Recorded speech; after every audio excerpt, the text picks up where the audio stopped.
السلام عليكم ورحمة الله وبركاته. عمرك سألت نفسك ليه المكان اللي احنا بنتدفن فيه في الدنيا سمي القبور، لكن يوم القيامة قال عنها الله تعالى الأجداث؟ ليه؟ سر بيفتح لنا باب من التفكر في القرآن الكريم. بص معايا كده، القرآن الكريم بيقول لك ايه؟ خش عن أبصارهم يخرجون من الأجداث كأنهم جراد منتشر. وفي موضع آخر يوم يخرجون من الأجداث سراعا. وموضع ثالث فإذا هم من الأجداث إلى ربهم ينسلون. ما قالش قبور. ليه ما قالش قبور؟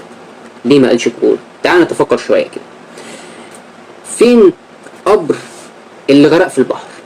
ملوش قبر. السمك أكله، ملوش قبر. فين قبر اللي الرياح في الصحراء فرقت عظامه في كل حتة؟ ملوش قبر.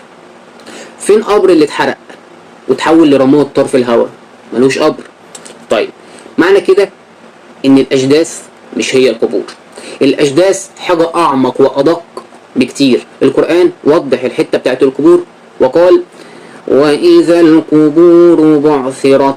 وإذا القبور بعثرت يعني قبور الدنيا هتتفكك وهتتهد مع زلزال الأرض، وساعتها اللي هيفضل هو الأجداث. طيب إيه هي الأجداث بقى؟ الأجداث هي الذرات الدقيقة، هي الذرات الدقيقة من خلايا الإنسان، الحاجات الصغيرة جدا اللي مدفونة في التراب، واللي منها ربنا سبحانه وتعالى هيعيد خلق الإنسان تاني للحساب. طيب اسمع كده معايا. ونزلنا من السماء ماء مباركا كذلك الخروج. يعني مع نزول المطر الذرات دي بتنبت وتحيا من جديد، زي البذرة اللي انت بتحطها وبتطلع لك زرعة بعد ما المطر ينزل عليها. تخيل كده معايا المشهد، تخيل ان ذرة صغيرة جدا مدفونة في بطن الأرض ينزل عليها المطر من السماء بأمر الله، فتبدأ تنبت بقى تاني وتقوم الأجساد بتاعتنا احنا يوم القيامة بالظبط زي ما انت بتحط بذرة وتطلع لك زرعة.